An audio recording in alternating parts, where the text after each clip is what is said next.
Hello everyone, আসসালামু আলাইকুম। শুরু করছি নীলাম্বরের রোদ্দুরের হাতছানি।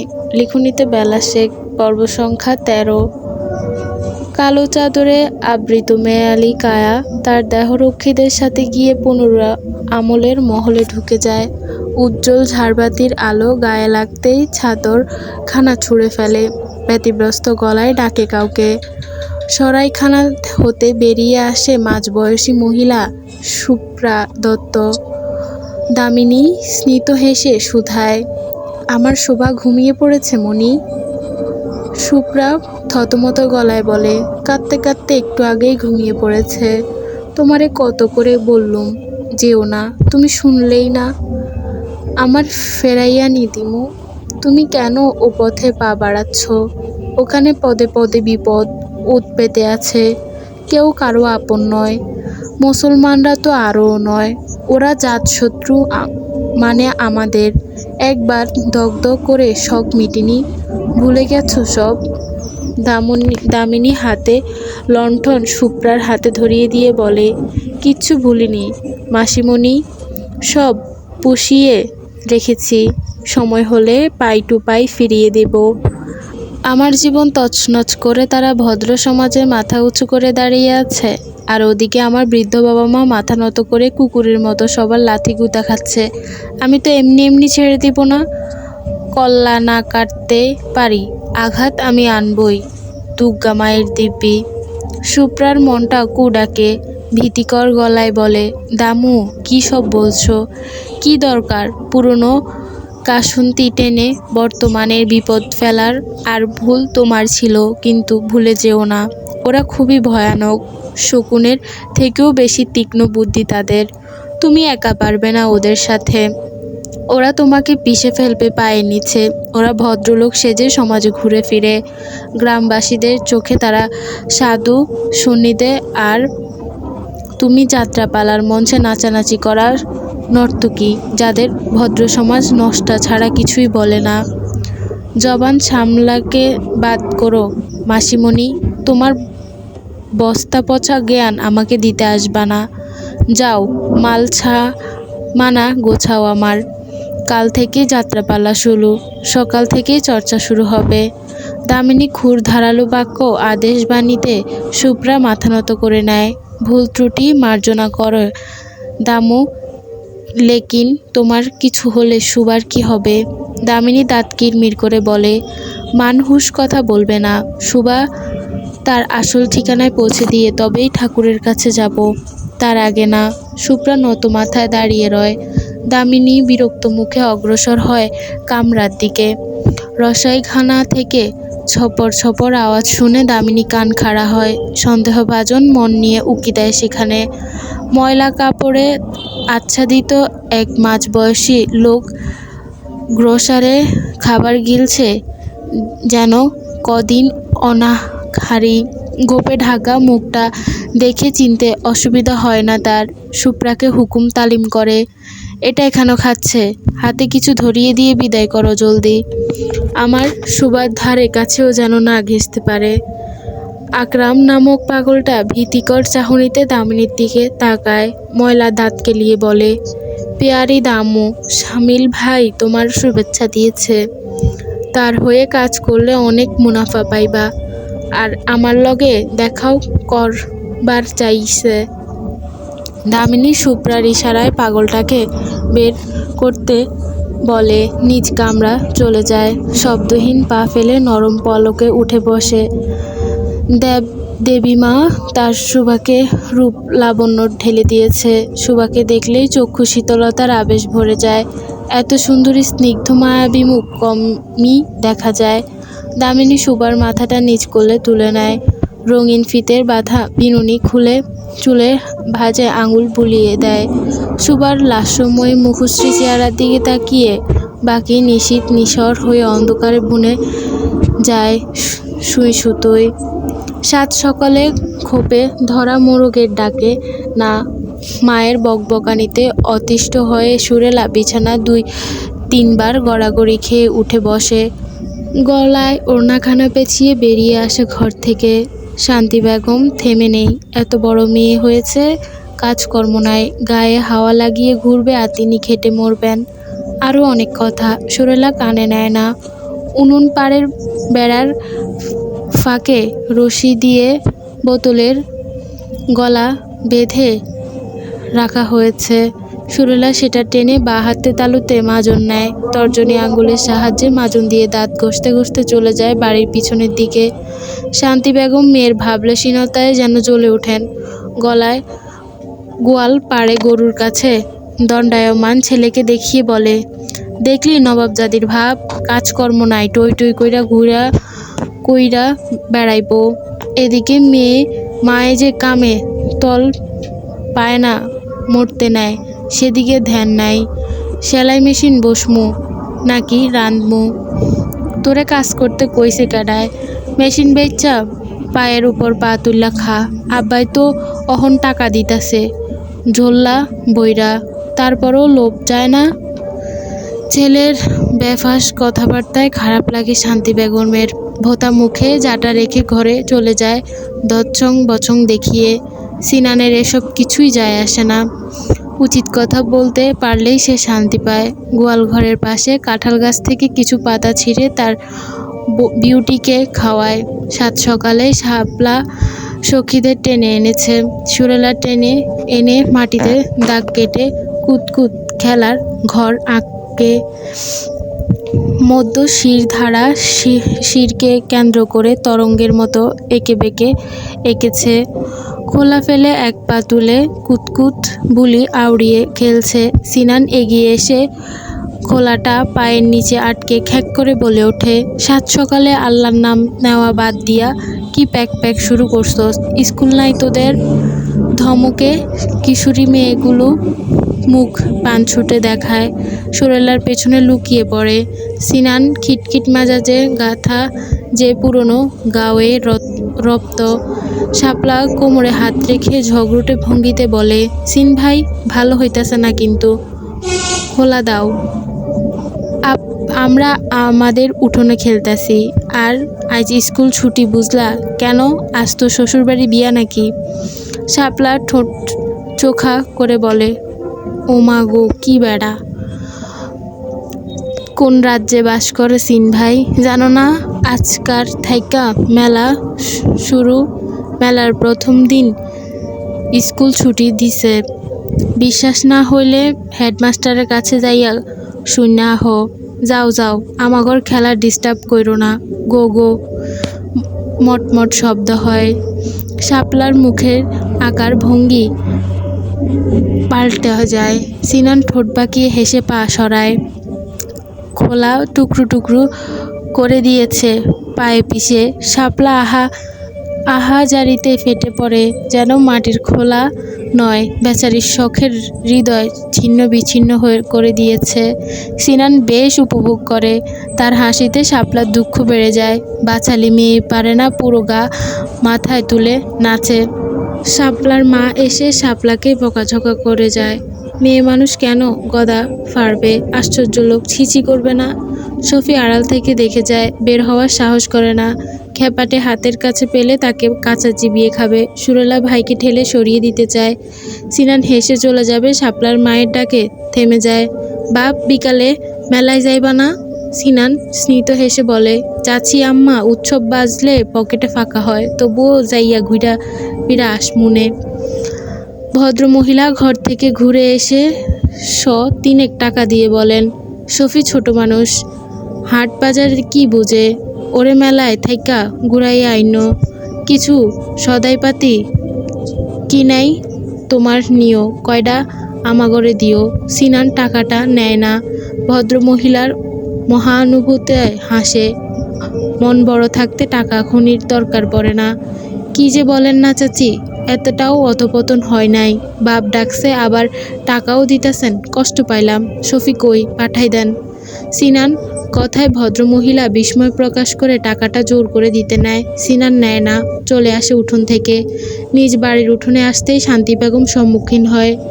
মুখ দেখেই বোঝা যাচ্ছে সব শুনে নিয়েছে। বিড়বিড় করে বলেন, অভাবের পেটে ভাত যায় না, আসছে দয়া ধর্ম পালন করতে।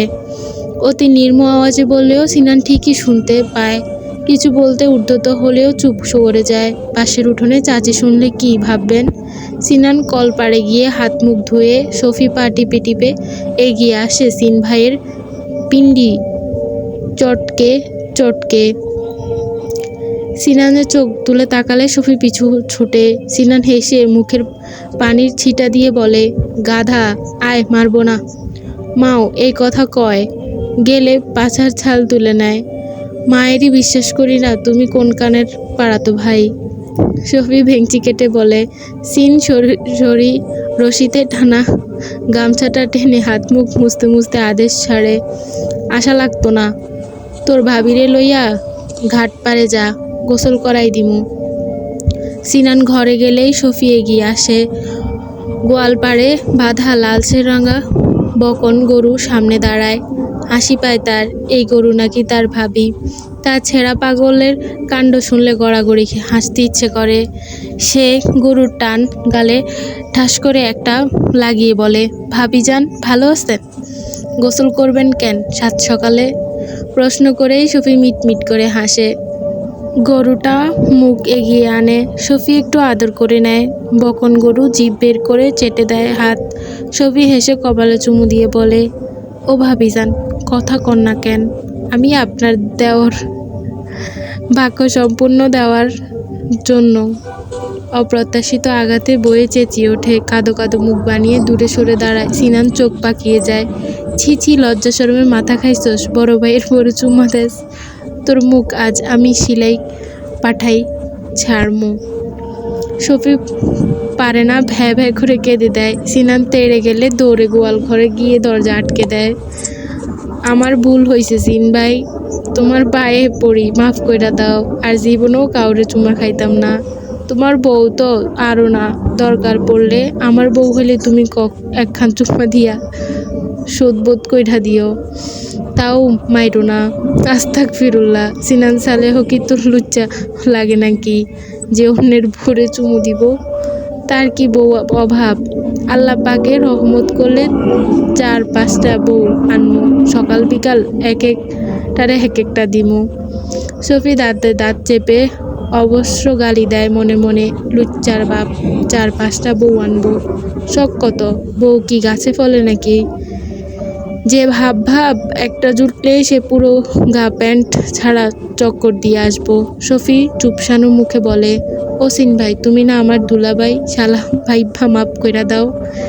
সিনান হেসে বলে, কাল না কইলি বোন দিবি না, আজ আবার দুলাভাই গস? তোর ভাঙ্গা রেডিও মার্কা বোন আমি নিতাম না।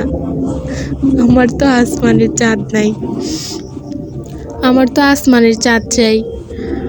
পাইল্লার কালিও জুটবো না তোর কপালে, শালা তার সেরা। বিড়বিড় করে গোয়ালঘরের কাঠের দরজা খুলে উকি দেয়। সিনান গরুর কপালে ঘেঁষে দিচ্ছে যেখানে শফি চুমু দিয়েছিল।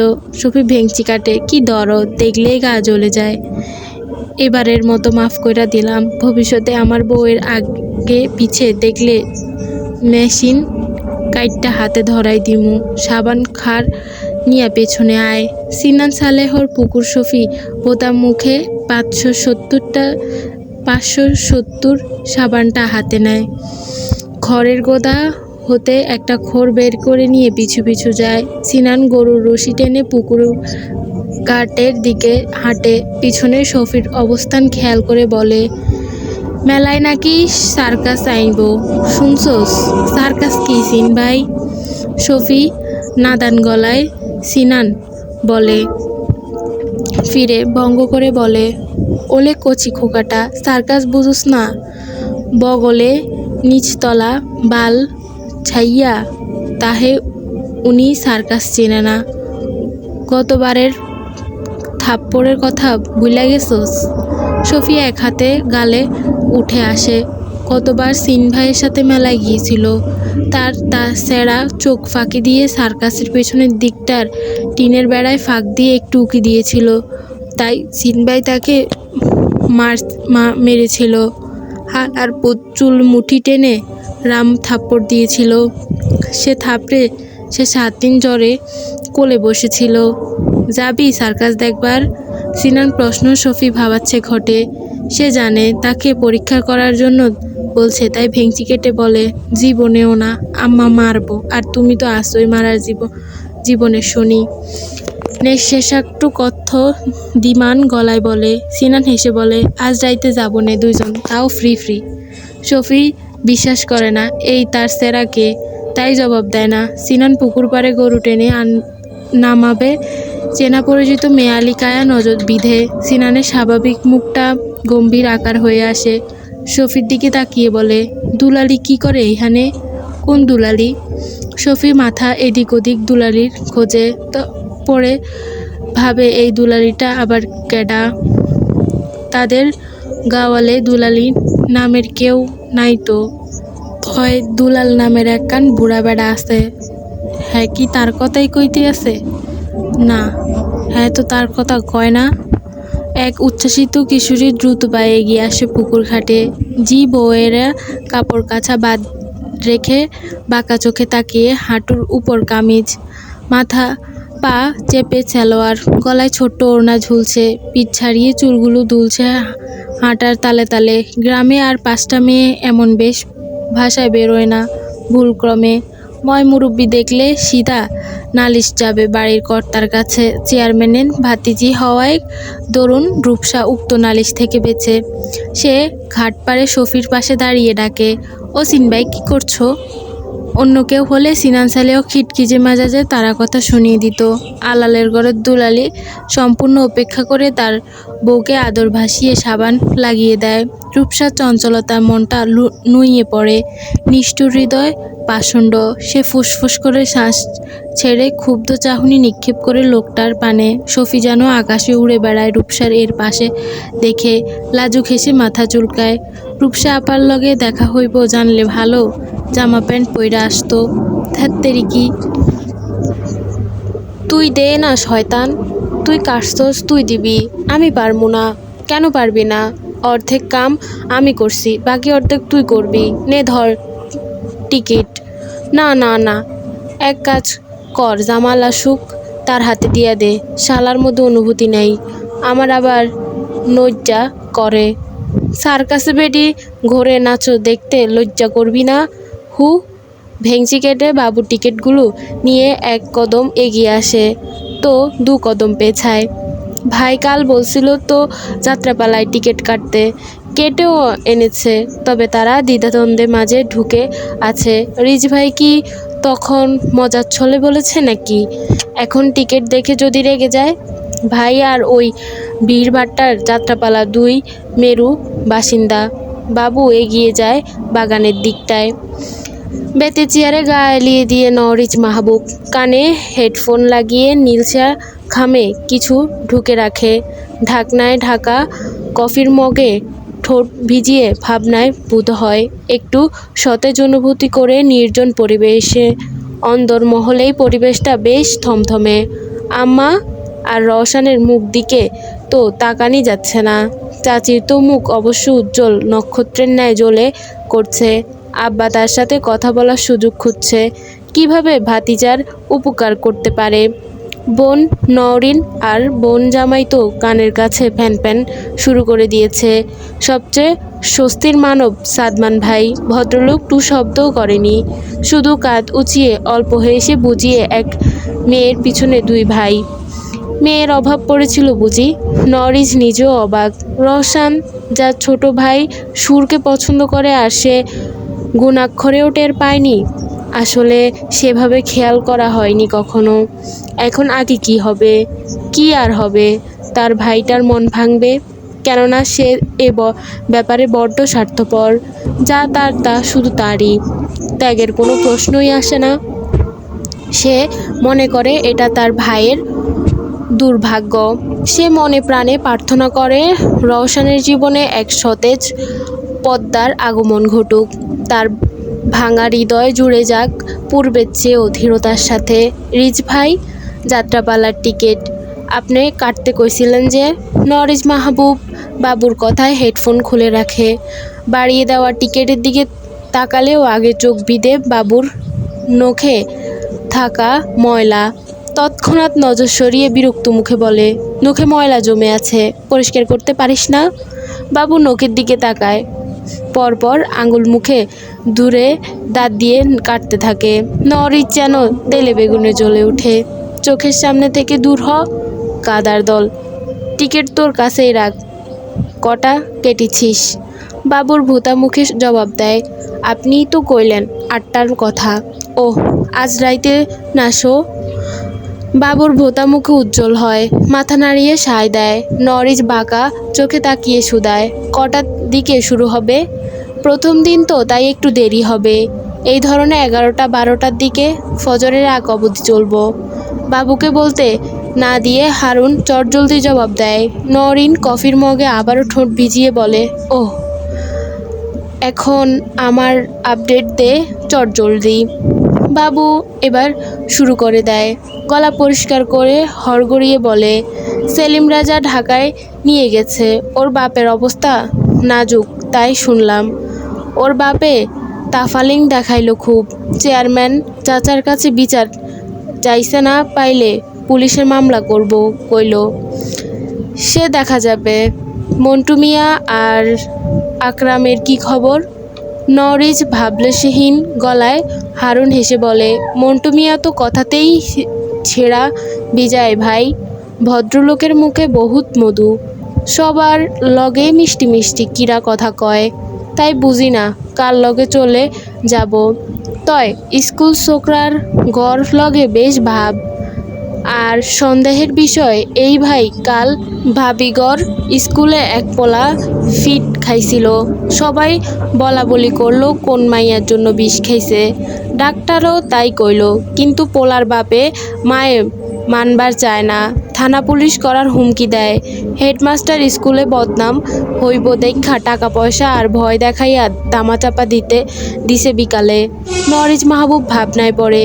ছেলেটার ব্যাপারে ভালো করে খোঁজ খবর নে, আর ওর বাপ মায়ের সাথে কথা বল ভালো করে। হেডমাস্টারের উপর নজর রাখ।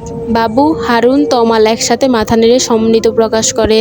তমাল বলে, সে খোঁজ খবর পেয়ে যাব ভাই। আরেকটা কথা, মন্টু মিয়া মেলায় জিলাপি দোকান দিব। আর কয়েকদিন হলো যাত্রাপালায় শুক্কুর মিয়ার সাথে তার বেশ কয়েকবার দেখা যায়। আকরামের খোঁজ খবর নে। কাল পেয়ারি দামু বাড়িতে গেছিল। কেন গেছিল এখনো ক্লিয়ার না। আচ্ছা ঠিক আছে, জামাল কোথায়? ওরে আমার কাছে পাঠিয়ে দে।